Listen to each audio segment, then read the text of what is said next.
বেসরকারি সংস্থা থেকে প্রাপ্ত সহায়তা। BRAC, Bangladesh rural advancement committee. BRAC বাংলাদেশের সর্ববৃহৎ এনজিও প্রতিষ্ঠান। ব্রাক বাংলাদেশের সর্ববৃহৎ এনজিও প্রতিষ্ঠান। স্বাধীনতার পরপরই 1972 সালে জনাব ফজলে হোসেন আবেদের নেতৃত্বে এ প্রতিষ্ঠানের যাত্রা শুরু হয়। ব্রাকের যাত্রা শুরু হয় 1972 সালে জনাব ফজলে হাসান আবেদের নেতৃত্বে।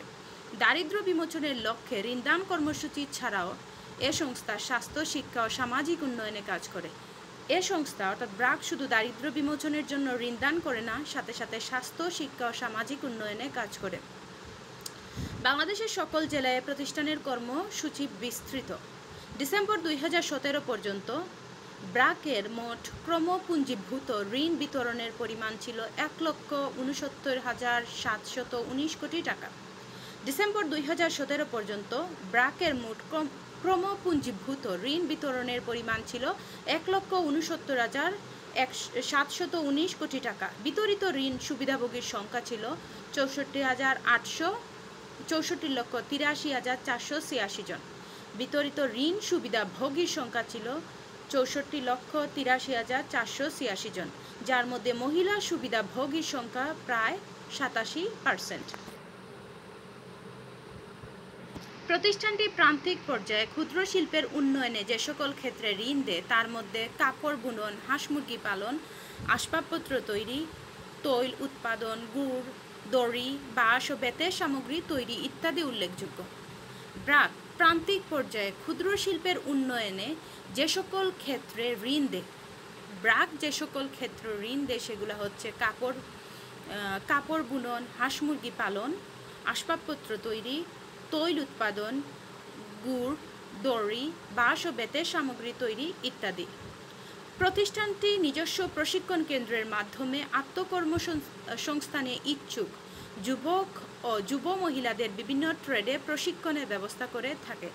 ব্রাক নিজস্ব প্রশিক্ষণ কেন্দ্রের মাধ্যমে আত্মকর্মসংস্থানে ইচ্ছুক যুবক ও যুব মহিলাদের বিভিন্ন ট্রেডে প্রশিক্ষণের ব্যবস্থা করে, অর্থাৎ ব্রাক যুবক এবং যুব মহিলাদের বিভিন্ন ট্রেডে প্রশিক্ষণের ব্যবস্থা করে। আধুনিক ডিজাইন ও প্রযুক্তি সরবরাহের মাধ্যমে গ্রামীণ শিল্পজাত পণ্যের মান উন্নয়নে এ প্রতিষ্ঠান কাজ করে। আধুনিক ডিজাইন ও প্রযুক্তি সরবরাহের মাধ্যমে গ্রামীণ শিল্পজাত পণ্যের মান উন্নয়নে এ প্রতিষ্ঠান কাজ করে। মনে রাখতে হবে, ব্রাক গ্রামীণ শিল্পজাত পণ্যের মান উন্নয়নে কাজ করে। দেশের ঐতিহ্যবাহী কারুশিল্প যেমন হস্তজাত শিল্প সামগ্রী, সিল্ক, জামদানি, নকশি কাঁথা ইত্যাদি উন্নয়নেও ব্রাক কাজ করে। ব্রাক কিন্তু দেশের ঐতিহ্যবাহী কারুশিল্প উন্নয়নে কাজ করে। ব্রাক দেশের ঐতিহ্যবাহী কারুশিল্প উন্নয়নে কাজ করে, যেমন হস্তজাত শিল্প সামগ্রী, সিল্ক, জামদানি, নকশি কাঁথা ইত্যাদি। ব্রাকের নিজস্ব ডেইরি ফার্মে উৎপাদিত আড়ং দুধ বাজারজাত করা হয়। আড়ং দুধ কিন্তু ব্রাকের নিজস্ব ডেইরি ফার্মে উৎপাদিত হয়। আড়ং হচ্ছে ব্রাকের প্রতিষ্ঠান। বড় শহরগুলোতে ব্রাকের নিজস্ব বিপণন কেন্দ্র আড়ং সবার নিকট সুপরিচিত। মনে রাখতে হবে, আড়ং কিন্তু ব্রাকের প্রতিষ্ঠান। ব্রাকের কার্যক্রম দেশের সীমানা ছেড়ে এখন বিদেশেও সম্প্রসারিত। আশা, অ্যাসোসিয়েশন ফর সোশ্যাল অ্যাডভান্সমেন্ট। আশা এর পূর্ণরূপ হচ্ছে অ্যাসোসিয়েশন ফর সোশ্যাল অ্যাডভান্সমেন্ট। আশা কিন্তু একটি বেসরকারি সংস্থা। আশার ফুল ফর্ম হচ্ছে অ্যাসোসিয়েশন ফর সোশ্যাল অ্যাডভান্সমেন্ট। বাংলাদেশের দারিদ্র জনগোষ্ঠীর আর্থসামাজিক উন্নয়নে 1978 সালে আশা প্রতিষ্ঠা লাভ করে। আশা প্রতিষ্ঠা লাভ করে 1978 সালে বাংলাদেশের দারিদ্র জনগোষ্ঠীর আর্থসামাজিক উন্নয়নের জন্য আশা প্রতিষ্ঠিত হয় 1978 সালে। 1992 সালে বিশেষায়িত ক্ষুদ্র ঋণ প্রতিষ্ঠান হিসাবে কাজ শুরু করে। আশা কিন্তু 1978 সালে প্রতিষ্ঠিত হয় এবং 1992 সালে বিশেষায়িত ক্ষুদ্র ঋণ প্রতিষ্ঠান হিসাবে কাজ শুরু করে। আশা কিন্তু বিশেষায়িত ক্ষুদ্র ঋণ প্রতিষ্ঠান হিসাবে কাজ শুরু করে।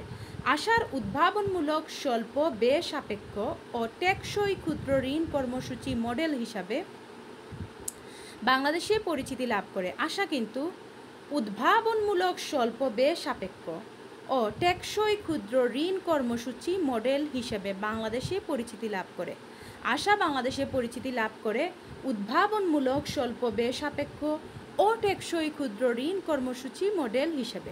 আশা বাংলাদেশে পরিচিতি লাভ করে উদ্ভাবনমূলক স্বল্প ব্যয় সাপেক্ষ ও টেকসই ক্ষুদ্র ঋণ কর্মসূচি মডেল হিসেবে। গ্রামীণ ব্যাংক অনুমোদিত নন ব্যাংক আর্থিক প্রতিষ্ঠান বা এনজিও নয়। আশা কিন্তু গ্রামীণ ব্যাংক অনুমোদিত একটি নন ব্যাংক আর্থিক প্রতিষ্ঠান, এটি এনজিও নয়। আশা গ্রামীণ ব্যাংক অনুমোদিত নন ব্যাংক আর্থিক প্রতিষ্ঠান। আশা কিন্তু এনজিও নয়, এটি হচ্ছে নন ব্যাংক আর্থিক প্রতিষ্ঠান। তাদের ক্ষুদ্র ঋণ কর্মসূচি অত্যন্ত প্রসারিত। আশা এর ক্ষুদ্র ঋণ কর্মসূচি অত্যন্ত প্রসারিত। আশা এর full form Association for Social Advancement. ASA ক্ষুদ্র ঋণ কর্মসূচির বিষয়ে অত্যন্ত সফল প্রতিষ্ঠান। আশা ক্ষুদ্র ঋণ কর্মসূচির বিষয়ে অত্যন্ত সফল প্রতিষ্ঠান। আবারও আশা পড়ছি। Association for Social advancement committee বাংলাদেশের দারিদ্র জনগোষ্ঠীর আর্থসামাজিক উন্নয়নে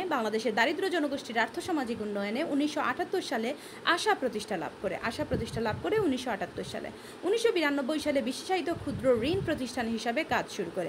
আশা কাজ শুরু করে 1992 সালে বিশেষায়িত ক্ষুদ্র ঋণ প্রতিষ্ঠান হিসাবে। আশার উদ্ভাবনমূলক স্বল্প ব্যয় সাপেক্ষ ও টেকসই ক্ষুদ্র ঋণ কর্মসূচি মডেল হিসাবে বাংলাদেশে পরিচিতি লাভ করে।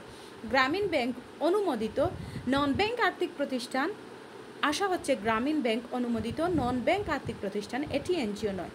তাদের ক্ষুদ্র ঋণ কর্মসূচি অত্যন্ত প্রসারিত। আশা এর ক্ষুদ্র ঋণ কর্মসূচি অত্যন্ত প্রসারিত। আশা ক্ষুদ্র ঋণ কর্মসূচি বিষয়ে অত্যন্ত সফল প্রতিষ্ঠান। আশা অ্যাসোসিয়েশন ফর সোশ্যাল অ্যাডভান্সমেন্ট 2017 সালের ডিসেম্বর পর্যন্ত আশা এর ক্রমপুঞ্জীভূত ঋণ বিতরণ দাঁড়িয়েছিল 1,27,357.39 কোটি টাকা। 2017 সালের ডিসেম্বর পর্যন্ত আশা এর ক্রমপুঞ্জীভূত ঋণ বিতরণ দাঁড়িয়েছিল 1,27,357.39 কোটি টাকা এবং আদায় হয়েছিল 1,11,189.80 কোটি টাকা। 2017 সালের ডিসেম্বর পর্যন্ত আশা এর ক্রমপুঞ্জীভূত ঋণ বিতরণের পরিমাণ দাঁড়িয়েছিল 1,27,357.39 কোটি টাকা এবং আদায় হয়েছিল 1,11,189 কোটি টাকা। মোট সুবিধাভোগীর সংখ্যা ছিল 77,97,463 জন। আশা এর মোট সুবিধাভোগীর সংখ্যা ছিল 77,97,463 জন। আশা এর মোট সুবিধাভোগীর সংখ্যা ছিল 77,97,463 জন। এর মধ্যে মহিলার সংখ্যা ছিল 71,34,327 জন। আশা এর মহিলা সুবিধাভোগীর সংখ্যা ছিল 71,34,327 জন। গ্রামীণ জনপদে বিভিন্ন ক্ষুদ্র ব্যবসায়ীদের সংগঠিত করে তাদের ক্ষুদ্র ঋণ দিয়ে প্রতিষ্ঠানটি সহায়ক সেবা দিয়ে চলেছে। গ্রামীণ জনপদে বিভিন্ন ক্ষুদ্র ব্যবসায়ীদের সংগঠিত করে তাদের ক্ষুদ্র ঋণ দিয়ে আশা সহায়ক সেবা দিয়ে চলেছে। আশা সম্পর্কে আরও একটু জেনে নিই। 2017 সালের ডিসেম্বর পর্যন্ত এর ক্রমপুঞ্জীভূত ঋণ বিতরণ দাঁড়িয়েছিল 1,27,357.39 কোটি টাকা এবং আদায় হয়েছিল 1,11,189.80 কোটি টাকা। মোট সুবিধাভোগীর সংখ্যা ছিল আশা এর ঋণ বিতরণের মোট সুবিধাভোগীর সংখ্যা ছিল 77,97,463 জন। এর মধ্যে মহিলা সুবিধাভোগীর সংখ্যা ছিল 71,34,327 জন। গ্রামীণ জনপদে বিভিন্ন ক্ষুদ্র ব্যবসায়ীদের সংগঠিত করে তাদের ক্ষুদ্র ঋণ দিয়ে প্রতিষ্ঠানটি সহায়ক সেবা দিয়ে চলেছে। প্রশিকা বাংলাদেশের অন্যতম বৃহৎ এনজিও। 1975 সালে ঢাকা জেলার মানিকগঞ্জের কয়েকটি গ্রামে প্রশিকার উন্নয়ন কার্যক্রম সূচিত হয়। 1975 সালে ঢাকা জেলার মানিকগঞ্জের কয়েকটি গ্রামে প্রশিকার উন্নয়ন কার্যক্রম সূচিত হয় এবং 1976 সালে প্রতিষ্ঠানটি আনুষ্ঠানিকভাবে বৃহত্তর পরিসরে কাজ শুরু করে। প্রশিকা বাংলাদেশের অন্যতম বৃহত্তম এনজিও। 1975 সালে ঢাকা জেলার মানিকগঞ্জের কয়েকটি গ্রামে প্রশিকার উন্নয়ন কার্যক্রম সূচিত হয় এবং 1976 সালে প্রশিকা আনুষ্ঠানিকভাবে বৃহত্তর পরিসরে কাজ শুরু করে। কৃষি ভিত্তিক ক্ষুদ্র শিল্প। কৃষিভিত্তিক ক্ষুদ্র শিল্প, তাঁত শিল্প, হস্তশিল্প, গবাদি পশুপালন, মৌমাছি চাষ, চারা উৎপাদন সহ অনেক নতুন নতুন উপজীবিকা সৃষ্টিতে প্রশিকা ভূমিকা রেখেছে। প্রশিকা ভূমিকা রাখছে কৃষিভিত্তিক ক্ষুদ্র শিল্প, তাঁত শিল্প, হস্তশিল্প, গবাদি পশুপালন, মৌমাছি চাষ, চারা উৎপাদন সহ অনেক নতুন নতুন উপজীবিকা সৃষ্টিতে প্রশিকা ভূমিকা রেখেছে। প্রশিক্ষণ প্রদান, ঋণ দান, তত্ত্বাবধান ইত্যাদি কাজ প্রতিষ্ঠানটি করে থাকে। প্রশিক্ষণ প্রদান, ঋণ দান, তত্ত্বাবধান ইত্যাদি কাজ কিন্তু প্রশিকা করে থাকে। 2015 সালের ডিসেম্বর হিসাব অনুযায়ী প্রশিকা 59টি জেলায় 24,139টি গ্রাম ও 2,380টি বস্তিতে দরিদ্র জনগোষ্ঠীর টেকসই অর্থনৈতিক উন্নয়নের লক্ষ্যে কাজ করে চলেছে। 2015 সালের ডিসেম্বরের হিসাব অনুযায়ী প্রশিকা 59টি জেলায় 24,139টি গ্রাম ও 2,380টি বস্তিতে দরিদ্র জনগোষ্ঠীর টেকসই অর্থনৈতিক উন্নয়নের লক্ষ্যে কাজ করে চলেছে। এ পর্যন্ত প্রতিষ্ঠানটি 17,94,759টি প্রকল্পের মাধ্যমে ক্রমপুঞ্জীভূত 5,405.57 কোটি টাকার ঋণ সহায়তা দিয়েছে। এ পর্যন্ত আসা 17,94,759টি প্রকল্পের মাধ্যমে ক্রমপুঞ্জীভূত 5,405.57 কোটি টাকার ঋণ সহায়তা দিয়েছে। এ সময় পর্যন্ত ক্রমপুঞ্জীভূত আদায়ের পরিমাণ ছিল 5,936.33 কোটি টাকা। এ সময় পর্যন্ত ক্রমপুঞ্জীভূত আদায়ের পরিমাণ ছিল 5,936.33 কোটি টাকা। স্বনির্ভর বাংলাদেশ 1975 সালের সেপ্টেম্বর মাসে কৃষি ও বন মন্ত্রণালয়ের একটা বিশেষ সেল হিসাবে সমাজ উন্নয়নে আত্মনিয়োগ করলেও 1985 সাল থেকে প্রতিষ্ঠানটি বেসরকারি সংস্থা হিসাবে নিবন্ধিত হয়ে তৃণমূল জনগোষ্ঠীর অর্থনৈতিক উন্নয়নে কাজ করে যাচ্ছে। 1975 সালের সেপ্টেম্বর মাসে কৃষি ও বন মন্ত্রণালয়ের একটা বিশেষ সেল হিসাবে স্বনির্ভর বাংলাদেশ আত্মনিয়োগ করলেও 1985 সাল থেকে প্রতিষ্ঠানটি বেসরকারি সংস্থা হিসাবে নিবন্ধিত হয়ে তৃণমূল জনগোষ্ঠীর অর্থনৈতিক উন্নয়নে কাজ করে যাচ্ছে। মনে রাখতে হবে, স্বনির্ভর বাংলাদেশ 1975 সালে কৃষি ও বন মন্ত্রণালয়ের একটা বিশেষ সেল হিসাবে সমাজ উন্নয়নে আত্মনিয়োগ করেছিল। পরবর্তীতে এটি 1985 সালে বেসরকারি সংস্থা হিসাবে তৃণমূল জনগোষ্ঠীর অর্থনৈতিক উন্নয়নে কাজ করে যাচ্ছে। আত্মকর্মসংস্থানে উদ্বুদ্ধ করে সদস্যদের আস্থাবর্ধক বিভিন্ন কাজে লাগানোর মাধ্যমে দারিদ্র্য বিমোচনে প্রতিষ্ঠানটির ভূমিকা তাৎপর্যপূর্ণ। আত্মকর্মসংস্থানে উদ্বুদ্ধ করে সদস্যদের আস্থাবর্ধক বিভিন্ন কাজে লাগানোর মাধ্যমে দারিদ্র্য বিমোচনে প্রতিষ্ঠানটির ভূমিকা তাৎপর্যপূর্ণ। স্বনির্ভর বাংলাদেশ কিন্তু দারিদ্র্য বিমোচনে কাজ করছে। এ পর্যন্ত 50টি জেলায় 159টি উপজেলায় স্বনির্ভর বাংলাদেশ এর কর্মসূচি পরিচালিত হচ্ছে। এ পর্যন্ত 50টি জেলার 159টি উপজেলায় স্বনির্ভর বাংলাদেশের কর্মসূচি পরিচালিত হচ্ছে। প্রতিষ্ঠানটি আত্মকর্মসংস্থানের লক্ষ্যে আয়বর্ধক কর্মকাণ্ড শুরু থেকে 2016 সালের ফেব্রুয়ারি পর্যন্ত 15,14,400 জন বিত্তহীন ঋণ গ্রহীতাকে 2,083.12 কোটি টাকার ঋণ বিতরণ করেছে এবং ঋণ আদায় করেছে 1,813.62 কোটি টাকা। স্বনির্ভর বাংলাদেশ আত্মকর্মসংস্থানের লক্ষ্যে আয়বর্ধক কর্মকাণ্ডের শুরু থেকে 2016 সালের ফেব্রুয়ারি পর্যন্ত 15,14,400 জন বিত্তহীন ঋণ গ্রহীতাকে 2,083.12 কোটি টাকার ঋণ বিতরণ করেছে এবং ঋণ আদায় করেছে 1,813.62 কোটি টাকা।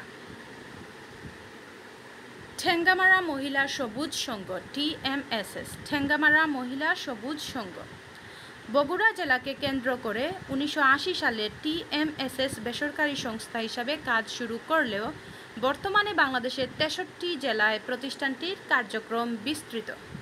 বগুড়া জেলাকে কেন্দ্র করে 1980 সালে TMSS বেসরকারি সংস্থা হিসাবে কাজ শুরু করলেও বর্তমানে বাংলাদেশের 63 জেলায় প্রতিষ্ঠানটির কার্যক্রম বিস্তৃত। টিএমএসএস কাজ শুরু হয় বগুড়া জেলাকে কেন্দ্র করে। এটি একটি বেসরকারি সংস্থা। বর্তমানে টিএমএসএস এর কার্যক্রম বাংলাদেশের 63 জেলায় বিস্তৃত। বগুড়া জেলাকে কেন্দ্র করে 1980 সালে টিএমএসএস বেসরকারি সংস্থা হিসাবে কাজ শুরু করলেও বর্তমানে বাংলাদেশের 63টি জেলায় প্রতিষ্ঠানটির কার্যক্রম বিস্তৃত। প্রতিষ্ঠানটি শুরু থেকেই দারিদ্র্য দূরীকরণ, আর্থসামাজিক অবস্থার উন্নয়ন এবং নারীর ক্ষমতায়নের জন্য কাজ করে যাচ্ছে। টেঙ্গামারা সবুজ সংঘ কিন্তু শুরু থেকেই দারিদ্র্য দূরীকরণ, আর্থসামাজিক অবস্থার উন্নয়ন এবং নারীর ক্ষমতায়নের জন্য কাজ করে যাচ্ছে। প্রতিষ্ঠানটি মূলত দরিদ্র ও বিত্তহীন মহিলাদের মধ্যে কাজ করে। টিএমএসএস মূলত দরিদ্র ও বিত্তহীন মহিলাদের নিয়ে কাজ করে।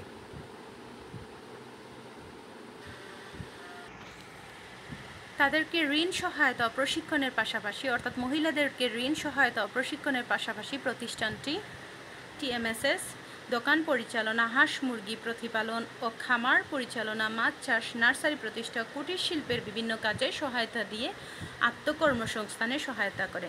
টিএমএসএস কিন্তু দোকান পরিচালনা, হাঁস মুরগি পালন, প্রতিপালন ও খামার পরিচালনা, মাছ চাষ, নার্সারি প্রতিষ্ঠা, কুটির শিল্পের বিভিন্ন কাজে সহায়তা করে মহিলাদের আত্মকর্মসংস্থানে উদ্বুদ্ধ করে। এ পর্যন্ত টিএমএসএস 63টি জেলায় 52,65,522 জন মহিলাকে এ সংস্থার আওতায় সংঘবদ্ধ করে 2016 সালের ডিসেম্বর পর্যন্ত ক্রমপুঞ্জীভূত 16,677.97 কোটি টাকার ঋণ বিতরণ করেছে এবং ক্রমপুঞ্জীভূত 14,817.35 কোটি টাকার ঋণ আদায় করেছে। MIDAS, Micro Industries Development Assistance Service. MIDAS, Micro Industries Development Assistance Service. মাইডাসের ফুল ফর্ম হচ্ছে Micro Industries Development Assistance Service. ক্ষুদ্র শিল্পে নিয়োজিত প্রান্তিক শিল্প মালিকদের আর্থিক, কারিগরি ও প্রশিক্ষণ সুবিধা নিয়ে দেশের অর্থনৈতিক উন্নয়নে তাদের ভূমিকাকে শক্তিশালী করার জন্য 1981 সালে এনজিও ব্যুরোতে নিবন্ধন নিয়ে 1982 সাল থেকে মাইডাস তাদের কার্যক্রম শুরু করে। মাইডাস কিন্তু ক্ষুদ্র শিল্পে নিয়োজিত প্রান্তিক শিল্প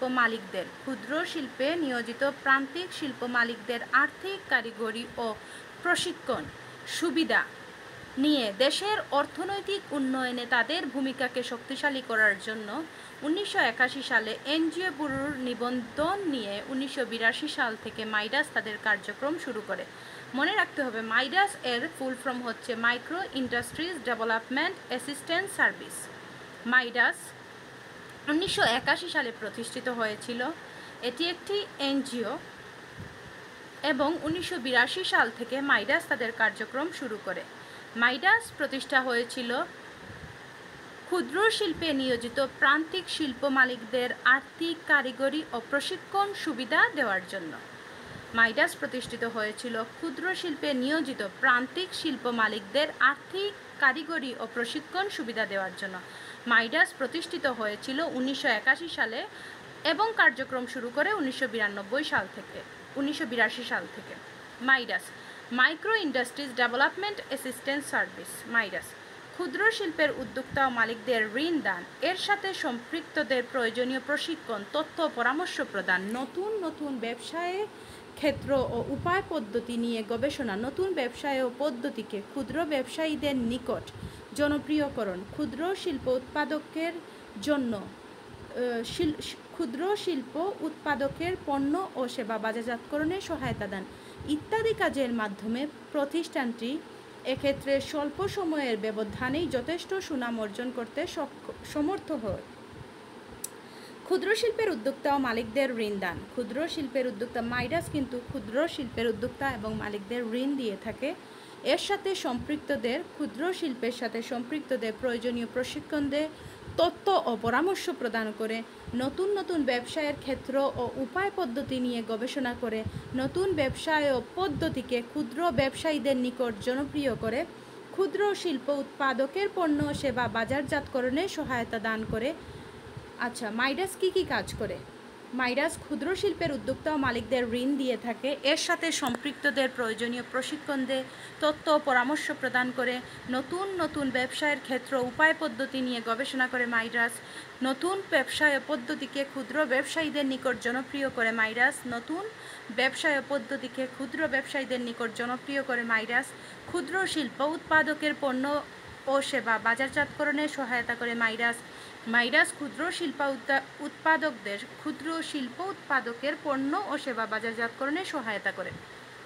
আবারও বলছি, ক্ষুদ্র শিল্পের উদ্যোক্তা মালিকদের ঋণ দান, এর সাথে সম্পৃক্তদের প্রয়োজনীয় প্রশিক্ষণ, তথ্য পরামর্শ প্রদান, নতুন নতুন ব্যবসায় ক্ষেত্র ও পদ্ধতি নিয়ে গবেষণা, নতুন ব্যবসায় পদ্ধতিকে ক্ষুদ্র ব্যবসায়ীদের নিকট জনপ্রিয়করণ, ক্ষুদ্র শিল্প উৎপাদকের পণ্য ও সেবা বাজারজাতকরণে সহায়তা দান ইত্যাদি কাজের মাধ্যমে মাইরাস স্বল্প সময়ের ব্যবধানেই যথেষ্ট সুনাম অর্জন করতে সমর্থ হয়।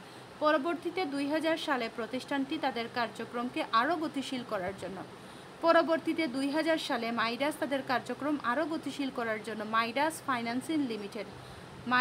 ফাইন্যান্সিং লিমিটেড MFL নামে একটা নন ব্যাংক আর্থিক প্রতিষ্ঠান গঠন করে। মাইরাস 2000 সালে MFL নন ব্যাংক আর্থিক প্রতিষ্ঠান গঠন করে। পরবর্তীতে 2000 সালে মাইরাস তাদের কার্যক্রমকে আরও গতিশীল করার জন্য মাইরাস ফাইন্যান্সিং লিমিটেড MFL নামে একটা নন ব্যাংক আর্থিক প্রতিষ্ঠান গঠন করে। আচ্ছা, শিল্প বণিক সমিতি থেকে প্রাপ্ত সহায়তা। কোনো নির্দিষ্ট অঞ্চলের বা এলাকার অথবা দেশের শিল্পপতি ও ব্যবসায়ীগণ নিজেদের স্বার্থ রক্ষা ও ব্যবসায়িক উন্নয়নের জন্য একত্রিত হয়ে যৌথ প্রচেষ্টায় ও পরিচালনায় যে সংগঠন প্রতিষ্ঠা করে তাকে শিল্প বণিক সমিতি বলে। কোনো নির্দিষ্ট অঞ্চলের, এলাকার বা দেশের শিল্পপতি ও ব্যবসায়ীগণ নিজেদের স্বার্থ রক্ষা ও ব্যবসায়িক উন্নয়নের জন্য একত্রিত হয়ে যৌথ প্রচেষ্টায় ও পরিচালনায় যে সংগঠন প্রতিষ্ঠা করে তাকে শিল্প বণিক সমিতি বলে। বাংলাদেশের বিভিন্ন জেলা পর্যায়ে শিল্প বণিক সমিতি রয়েছে। একইভাবে বিভিন্ন ধরনের শিল্প মালিক, যেমন গার্মেন্টস সামগ্রী প্রস্তুতকারক, বস্ত্র মালিক, প্লাস্টিক সামগ্রী প্রস্তুতকারক প্রভৃতি বিশেষ ধরনের শিল্প মালিকগণ তাদের জন্য শিল্প বণিক সমিতি গড়ে তুলেছে। একইভাবে বিভিন্ন ধরনের শিল্প মালিক, যেমন গার্মেন্টস সামগ্রী প্রস্তুতকারক, বস্ত্র মালিক, প্লাস্টিক সামগ্রী প্রস্তুতকারক প্রভৃতি বিশেষ ধরনের শিল্প মালিকগণ তাদের জন্য শিল্প ও বণিক সমিতি গড়ে তুলেছে। সারা দেশে শিল্প বণিক সমিতির সমন্বয়ে গড়ে উঠেছে Federation of Bangladesh Chamber of Commerce and Industry, FBCCI এর ফুল ফর্ম হচ্ছে Federation of Bangladesh Chamber of Commerce and Industry. সারা দেশের শিল্প বণিক সমিতির সমন্বয়ে গড়ে উঠেছে Federation of Bangladesh Chamber of Commerce and Industry, FBCCI।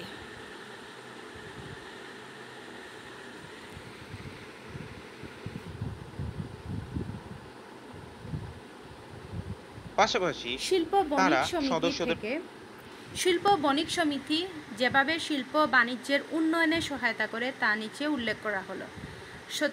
সদস্যদের স্বার্থ সংরক্ষণে নিজেদের মধ্যকার ঐক্য প্রয়াসকে সুসংহত করে এবং যে কোনো বিরোধ মীমাংসায় ভূমিকা রাখে।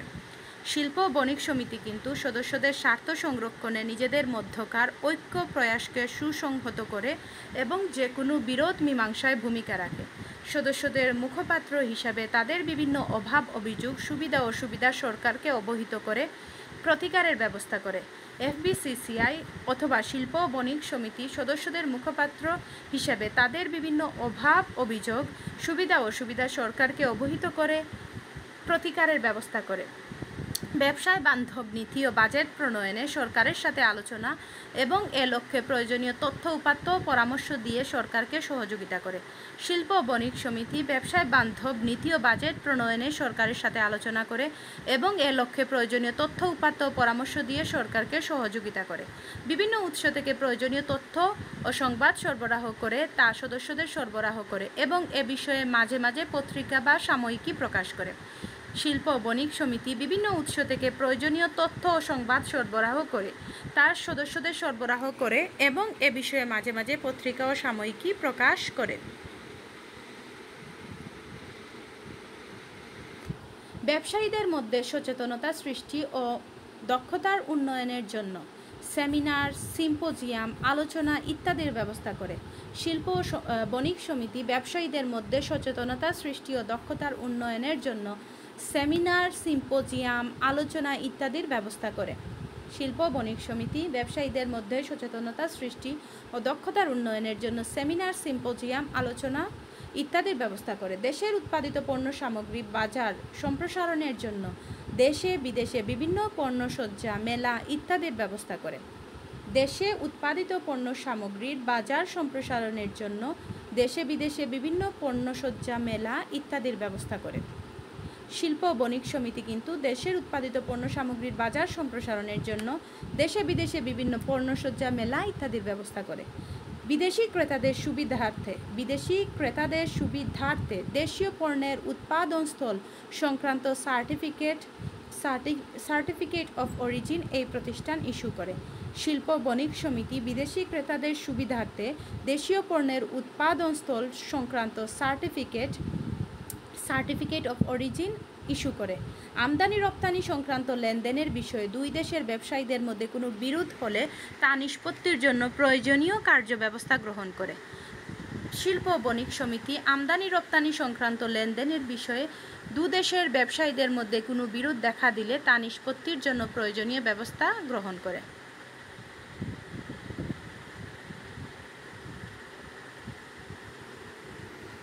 BGMEA Bangladesh garments manufacturers and exporters association. BGMEA Bangladesh garments manufacturers and exporters association 1977 সালে মাত্র 19 জন তৈরি পোশাক প্রস্তুতকারক ও রপ্তানিকারক মিলে 1977 সালে মাত্র 19 জন তৈরি পোশাক প্রস্তুতকারক ও রপ্তানিকারক মিলিত হয়ে নিজেদের ব্যবসায়িক স্বার্থ সুরক্ষার জন্য যে সমিতি গড়ে তোলে তাই আজকের দিনে বৃহদায়তন ও স্বনামধন্য প্রতিষ্ঠান BGMEA। 1977 সালে মাত্র 19 জন তৈরি পোশাক প্রস্তুতকারক ও রপ্তানিকারক মিলিত হয়ে নিজেদের ব্যবসায়িক স্বার্থ সুরক্ষার জন্য যে সমিতি গড়ে তোলে তাই আজকের দিনে বৃহদায়তন ও স্বনামধন্য প্রতিষ্ঠান BGMEA। বর্তমানে সদস্য সংখ্যা প্রায় 4300 জন। বর্তমানে BGMEA এর সদস্য সংখ্যা প্রায় 4300 জন এবং কারখানার সংখ্যা প্রায় 6000। বর্তমানে BGMEA এর কারখানার সংখ্যা প্রায় 6000। এর সদস্য সংখ্যা 60% ওভেন গার্মেন্টস ম্যানুফ্যাকচারার এবং 40% নিট ওয়ার ও সোয়েটার ম্যানুফ্যাকচারার। BGMEA এর সদস্য সংখ্যা 60% ওভেন গার্মেন্টস ম্যানুফ্যাকচারার এবং 40% নিট ওয়ার ও সোয়েটার ম্যানুফ্যাকচারার।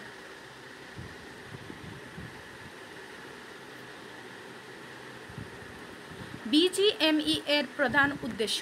BGMEA এর প্রধান উদ্দেশ্য পোশাক প্রস্তুতকারক ও রপ্তানিকারকদের সংঘবদ্ধ ও ঐক্য সংহত করা। BGMEA এর প্রধান উদ্দেশ্য হচ্ছে পোশাক প্রস্তুতকারক ও রপ্তানিকারকদের সংঘবদ্ধ ও ঐক্য সংহত করা। দেশে এবং বিদেশে পোশাক মেলার আয়োজন ও অংশগ্রহণে সদস্যদের সংগঠিত করা। দেশে এবং বিদেশে পোশাক মেলার আয়োজন ও অংশগ্রহণে এর সদস্যদের সংগঠিত করা। বিদেশি ক্রেতা ব্যবসায় সংঘ এবং বণিক সভাসমূহের সাথে বিভিন্ন চুক্তি সম্পাদন করা।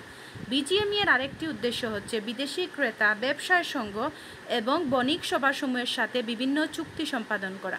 BGMEA এর আরও উদ্দেশ্য হচ্ছে আন্তর্জাতিক বাজারে পোশাকের বাণিজ্য এবং বাণিজ্য মেলাসমূহ তদারক করা। BGMEA আন্তর্জাতিক বাজারে পোশাকের বাণিজ্য এবং বাণিজ্য মেলাসমূহ তদারক করে।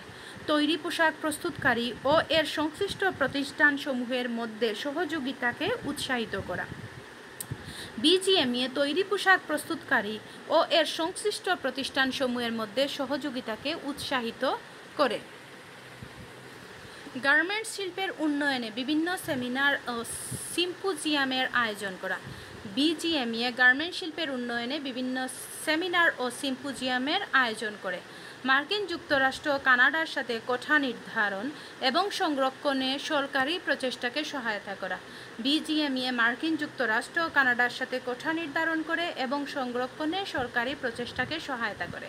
পোশাক রপ্তানিকারক সদস্যদের সাথে ক্রেতাগণের উদ্বুদ্ধ যে কোনো বিবাদ মীমাংসায় সাহায্য করা। বিজিএমইএ পোশাক রপ্তানিকারক সদস্যদের সাথে ক্রেতাগণের উদ্বুদ্ধ যে কোনো বিবাদ মীমাংসায় সাহায্য করে। বিজিএমইএ সদস্য কারখানাসমূহ কর্তৃক আমদানিকৃত কাঁচামালের ছাড়করণে অনুমতি প্রদানের জন্য ইউটিলাইজেশন ডিক্লারেশন ও রপ্তানি ফরমায়েশ ইস্যু করা। বিজিএমইএর আরেকটি উদ্দেশ্য হচ্ছে বিজিএমইএর সদস্য কারখানাসমূহ কর্তৃক আমদানিকৃত কাঁচামালের ছাড়করণের অনুমতি প্রদানের জন্য ইউটিলাইজেশন ডিক্লারেশন ও রপ্তানি ফরমায়েশ ইস্যু করা। বিজিএমইএর আরেকটি উদ্দেশ্য হচ্ছে বিজিএমইএর সদস্য কারখানাসমূহ কর্তৃক আমদানিকৃত কাঁচামালের ছাড়করণের অনুমতি প্রদানের জন্য ইউটিলাইজেশন ডিক্লারেশন ও রপ্তানি ফরমায়েশ ইস্যু করা। রপ্তানি ফরমায়েশ মানে হচ্ছে এক্সপোর্ট অর্ডার ইস্যু করা। পোশাক তৈরি কারখানাসমূহের সম্ভাব্য অগ্নিকাণ্ড নিবারণের জন্য বিভিন্ন নিরাপত্তা কর্মসূচি গ্রহণ নিশ্চিত করা। বিজিএমএর আরেকটি উদ্দেশ্য হচ্ছে পোশাক তৈরি কারখানাসমূহে অগ্নিকাণ্ড নিবারণের জন্য বিভিন্ন নিরাপত্তা কর্মসূচি গ্রহণ নিশ্চিত করা। সদস্য পোশাক শিল্প কারখানায় দুর্ঘটনায় নিহত আহতদের প্রয়োজনীয় আর্থিক সাহায্য প্রদান করা। বিজিএমএ সদস্য পোশাক শিল্প কারখানায় দুর্ঘটনায় নিহত আহতদের প্রয়োজনীয় আর্থিক সহায়তা প্রদান করে। শ্রমিক কর্মী সংক্রান্ত বিভিন্ন বিষয়াবলীর মীমাংসা এবং শ্রমিক মালিকের মধ্যে আন্তরিক সম্পর্ক প্রতিষ্ঠার লক্ষ্যে শ্রমিক সংগঠনসমূহের সাথে নিয়মিত বৈঠক করা। বিজিএমইএ শ্রমিক মালিক সংক্রান্ত বিভিন্ন বিষয়াবলী মীমাংসা করে, পাশাপাশি মালিক শ্রমিকদের মধ্যে আন্তরিক সম্পর্ক প্রতিষ্ঠার লক্ষ্যে শ্রমিক সংগঠনসমূহের সাথে নিয়মিত বৈঠক করে। রপ্তানি আয় বৃদ্ধি করে দেশের অর্থনীতির বুনিয়াদকে শক্তিশালী করার জন্য বাংলাদেশে সরকারি মালিকানায় যে আধা স্বায়ত্তশাসিত প্রতিষ্ঠান কাজ করছে তাই রপ্তানি উন্নয়ন ব্যুরো নামে পরিচিত। রপ্তানি উন্নয়ন ব্যুরো থেকে প্রাপ্ত সহায়তা। রপ্তানি আয় বৃদ্ধি করে দেশের অর্থনীতির বুনিয়াদকে শক্তিশালী করার জন্য বাংলাদেশ সরকারি মালিকানায় যে আধা স্বায়ত্তশাসিত প্রতিষ্ঠান কাজ করছে তাই রপ্তানি উন্নয়ন ব্যুরো নামে পরিচিত। অর্থাৎ রপ্তানি উন্নয়ন ব্যুরো বাংলাদেশের সরকারি মালিকানায় একটি আধা স্বায়ত্তশাসিত প্রতিষ্ঠান। EPB export promotion bureau. আচ্ছা, স্বাধীনতা পূর্ববর্তীকালে বাণিজ্য মন্ত্রণালয়ের অধীনে trade promotion and commercial intelligence নামে যে বিভাগ ছিল, স্বাধীনতা পরবর্তী সময়ে তা রপ্তানি উন্নয়ন ব্যুরো নাম ধারণ করে। স্বাধীনতা পূর্ববর্তীকালে বাণিজ্য মন্ত্রণালয়ের অধীনে trade promotion and commercial intelligence নামে যে বিভাগ ছিল, স্বাধীনতা পরবর্তী সময়ে তা রপ্তানি উন্নয়ন ব্যুরো নাম ধারণ করে। 1977 সালে একে আধা স্বায়ত্তশাসিত প্রতিষ্ঠান হিসাবে পুনর্গঠিত করা হয়। ইপিবি অর্থাৎ এক্সপোর্ট প্রমোশন ব্যুরো রপ্তানি উন্নয়ন ব্যুরোকে 1977 সালে আধা স্বায়ত্তশাসিত প্রতিষ্ঠান হিসাবে পুনর্গঠিত করা হয়। ব্যুরো দেশের রপ্তানি বৃদ্ধির লক্ষ্যে শুরু থেকেই নানা কার্যক্রম পরিচালনা করে আসছে। মনে রাখতে হবে, রপ্তানি উন্নয়ন ব্যুরো কিন্তু সরকারি মালিকানায় একটি আধা স্বায়ত্তশাসিত প্রতিষ্ঠান। এর ফুল ফর্ম হচ্ছে ইপিবি, এর ফুল ফর্ম হচ্ছে এক্সপোর্ট প্রমোশন ব্যুরো।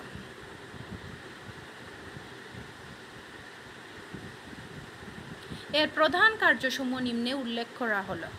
ইপিবি এর প্রধান কার্যসমূহ নিম্নে উল্লেখ করা হলো: বাংলাদেশের উৎপাদিত পণ্য দ্রব্যাদির আন্তর্জাতিক বাজার সৃষ্টি ও চাহিদা বৃদ্ধিকল্পে নিম্নোক্ত কার্যাবলী সম্পাদন করা।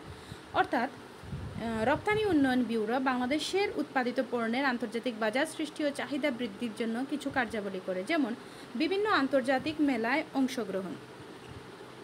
রপ্তানি উন্নয়ন ব্যুরো বাংলাদেশের পণ্যের চাহিদা বৃদ্ধির জন্য বিভিন্ন আন্তর্জাতিক মেলায় অংশগ্রহণ করে। বিদেশস্থ বাংলাদেশি দূতাবাসে রপ্তানিযোগ্য পণ্যের বিক্রয় প্রদর্শনী কেন্দ্র স্থাপন করে। রপ্তানি উন্নয়ন ব্যুরো বিদেশস্থ বাংলাদেশি দূতাবাসে রপ্তানিযোগ্য পণ্যের বিক্রয় প্রদর্শনী কেন্দ্র স্থাপন করে ইইউভুক্ত দেশসহ বিশ্বের গুরুত্বপূর্ণ শহরে বাংলাদেশি পণ্যের স্থায়ী বিক্রয় কেন্দ্র স্থাপন। ইইউভুক্ত দেশসহ বিশ্বের গুরুত্বপূর্ণ শহরে বাংলাদেশি পণ্যের স্থায়ী বিক্রয় কেন্দ্র স্থাপনের কাজ করে রপ্তানি উন্নয়ন ব্যুরো। ঢাকায় প্রতি বছর আন্তর্জাতিক রপ্তানি মেলার আয়োজন ইত্যাদি। ঢাকায় কিন্তু প্রতি বছর আন্তর্জাতিক রপ্তানি মেলার আয়োজন করে রপ্তানি উন্নয়ন ব্যুরো।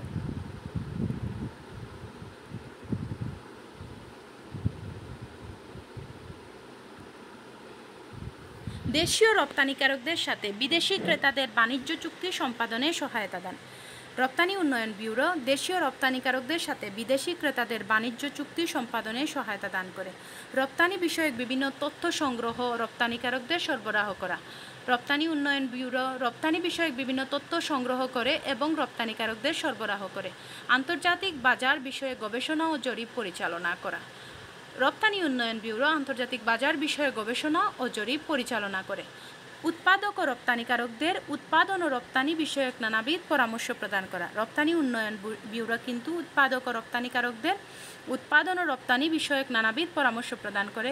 রপ্তানিযোগ্য পণ্যের কাঁচামাল আমদানিতে সহায়তা করা। রপ্তানি উন্নয়ন ব্যুরো রপ্তানিযোগ্য পণ্যের কাঁচামাল আমদানিতে সহায়তা করে। রপ্তানি পণ্যের অর্থ সংগ্রহে উৎপাদক ও রপ্তানিকারকদের সহায়তা করা।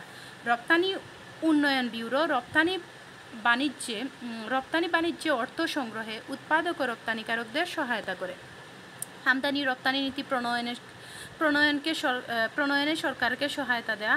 আমদানি ও রপ্তানি নীতি প্রণয়নে সরকারকে সহায়তা দেওয়া। রপ্তানির ক্ষেত্রে শীর্ষ রপ্তানিকারকদের রপ্তানি ট্রফি প্রদান করা। রপ্তানি উন্নয়ন ব্যুরো কিন্তু রপ্তানির ক্ষেত্রে শীর্ষ রপ্তানিকারকদের রপ্তানি ট্রফি প্রদান করে।